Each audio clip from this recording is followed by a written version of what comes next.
Hi, I'm Nancy. I am alcoholic and I do have experience working the steps, following the directions in our textbook. This meeting is following those directions. Those are the directions that help me find a relationship with a higher power, which I'm now comfortable calling God. And I can even use a male pronoun and it doesn't bother me as a result of doing this work. And I have completed direct amends. There are living amends, which I still practice. And I live in the solution today, which is steps 10, 11, and 12. There is a big difference between the fellowship of AA and the spiritual program of action. For those of you who've come here to this meeting, this is a meeting of Alcoholics Anonymous where we discuss, study, practice, learn the spiritual program of recovery. The fellowship is a wonderful source that if I had not seen somebody else who'd recovered, I would not have known it was possible for me to recover. So it's really vital that we look around our Zoom room or any other room and notice that there are people whose eyes are glowing and glistening and they have smiles on their faces and they laugh and life is no longer a drag. And I say that because when I came to these meetings, when I first came, and next week it'll be 39 years that I have come to this program. I was sorry and sad and suicidal and not a happy camper. So I went to the fellowship meetings for a period of time, and people said that the solution was the steps. Great. I started going to step meetings. Step meetings, we read, at least when I went to meetings, we read the 12 and 12. And the 12 and 12 is really a commentary on the steps, which is great, but it doesn't have the directions. And the way we read it in the books, in the meetings I went to, it was kind of like a book club. And we would read a paragraph and then people would share and, whatever. And I can be pretty good at book clubs, but that didn't mean I was working the steps. So 13 years later, I heard someone talk about this kind of meeting, and I was curious. I heard them say that you couldn't talk. That didn't bother me particularly. I was still very curious. So I packed my car, 4 other women, myself, and off we drove to a meeting. I lived in Massachusetts at the time, and I went to this meeting, and I heard a man speak in a way that I'd never heard anyone share before. Now, I didn't know him, but the story he told, and he happened to be talking about the doctor's opinion, which is step 1. The story he told, I knew that if I had met this man while he was active, I would have been in trouble. He was not the kind of guy that I would have wanted to be, in the same room. He's the kind of person I would have crossed the street and hidden in an alley or just done anything I could not to be visible to him because he was a danger to himself and society. But the man who was sharing about that story was a man that I wanted for the first time to have what he had. He had a message of depth and weight that totally shouted at me, the newcomer, that this guy had a solution. And for the first time, even though I'd been in program now for 13 years, I worked in quotations, the steps by reading the 12 and 12 repeatedly and reading the sheet of 12 steps and putting little mental check marks next to them. Even though I thought I'd worked the steps, this man clearly had done something I hadn't done. And I wanted what he had. So I went to another meeting that week. In fact, I began to chase these meetings because I heard what I now realize is a solution. And prior to that, I'd been hearing commentary, people commenting about their lives.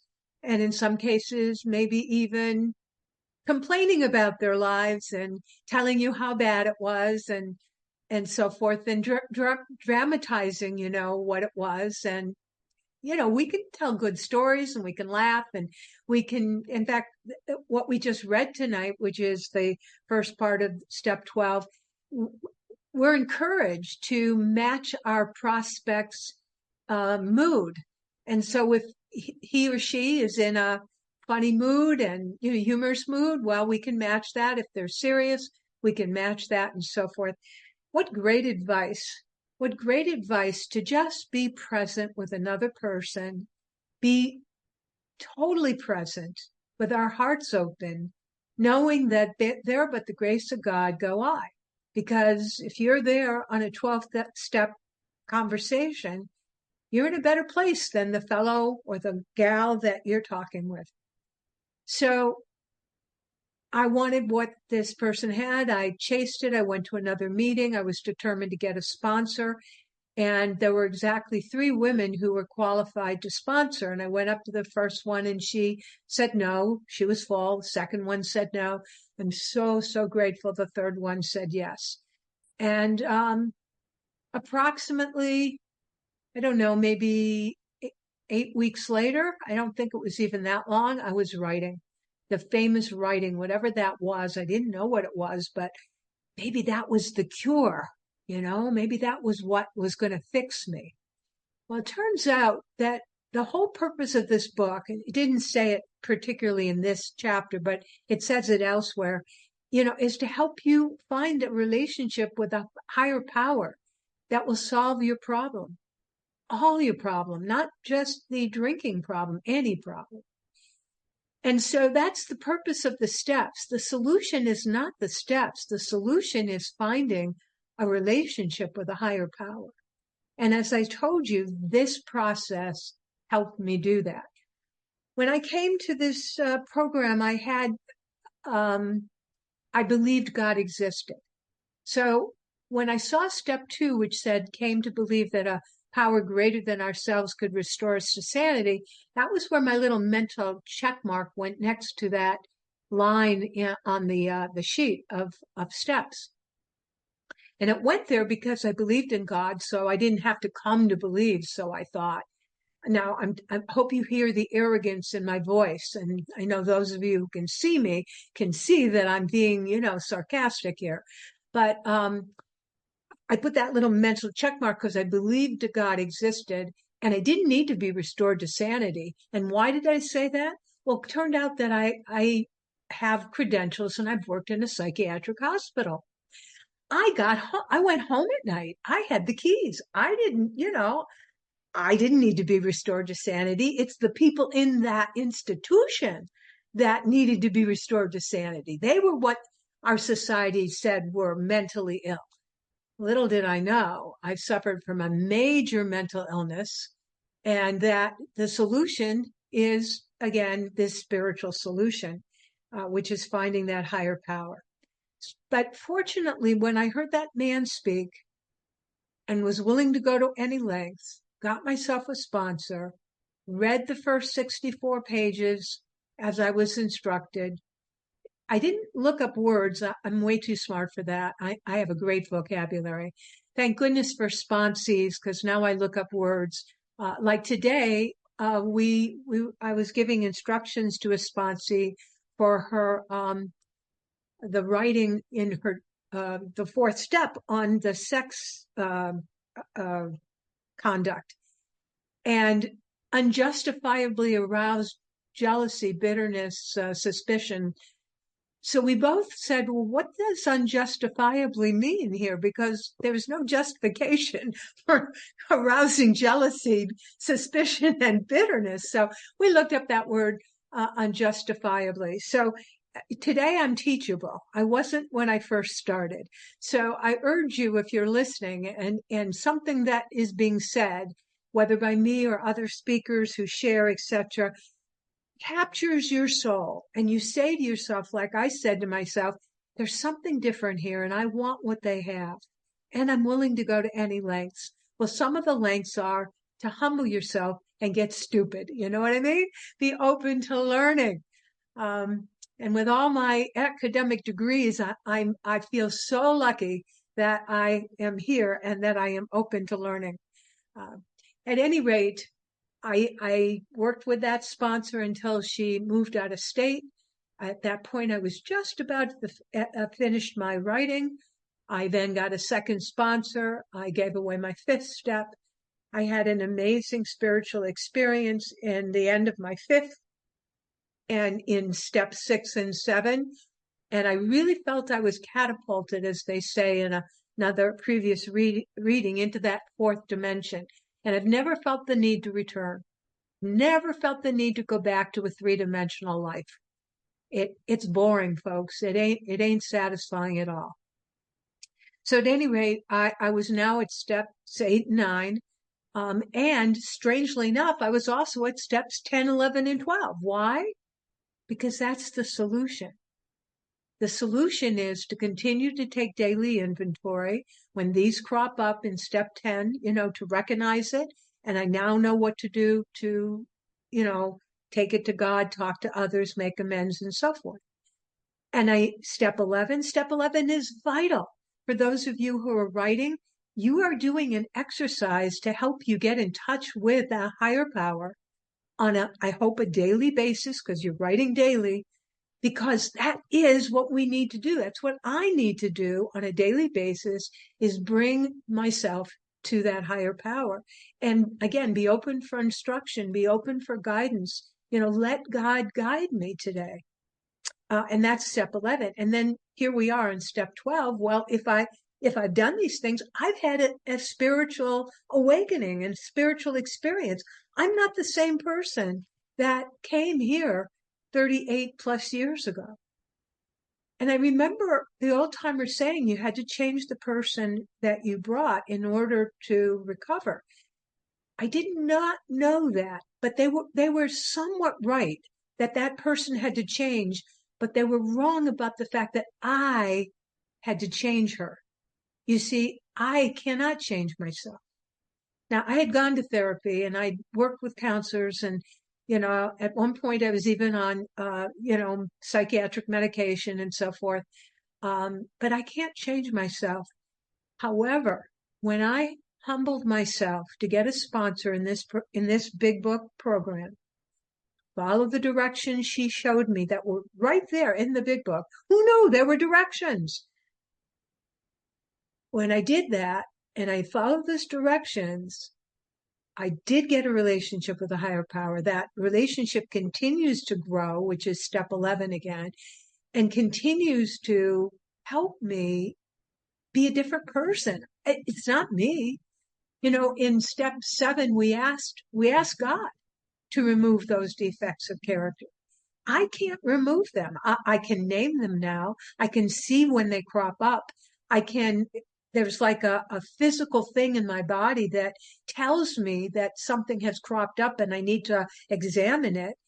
I used to just medicate over it. You know what I'm talking about. I ignored that stuff. And today it's like, no, I can feel it. And it's a tickle that tells me, pay attention, Nancy, something's off. The ego is trying to take command. And so I stop and I pause, as I've been instructed in the book. And I take a moment and I try to tune into that higher power and let that power direct and guide me. If I'm quiet enough and if I want it enough, it happens. And today I carry this message to others. When the 12th step was initially written, the manuscript actually said that we carried this message to others, especially alcoholics. It was later changed to, the current wording. I don't need to have an alcoholic to carry this message. Today, my conduct, the way I operate in this world, tells other people that I'm not the same person I was 38 years ago, who waddled into these rooms, miserable, unhappy, suicidal, not feeling useful, having, a futile existence, wondering if life was worth living, all that. I'm not that person. Today, I have tremendous joy. And talk about joy. The very first paragraph, I think, talks about the joy of living is to carry this message and to see other people recover. And I have to tell you, there is huge joy in seeing other people recover, not just my sponsees. When I come to these meetings, now there's so many people here I don't know, but if I were to come back again and again, and I may not be able to because I have a committed in-person meeting on Wednesday nights. I'm the secretary for that group. So I took a recess today. I'm sure they won't mind, but if there's something special about watching people return week after week who are doing this work, and they change. They change. And my spirit is lifted. And they tell stories of how their higher power works in their life. And it just reinforces my own, my own program and my own desire to keep working this program. And so, yes, the joy of living marks the 12th step. We talk about working with others, and they give us a lot of suggestions about basically, as I mentioned, matching their mood, not trying to educate them about anything religious. I don't know anything, However, let them be curious how it was that I was as bad, if not worse, than they were. And today, the person talking to them is not that person. Let them be curious. Let them ask. Let them wonder. Let them kind of want it. You see, this is a program for people who want it, not for people who need it.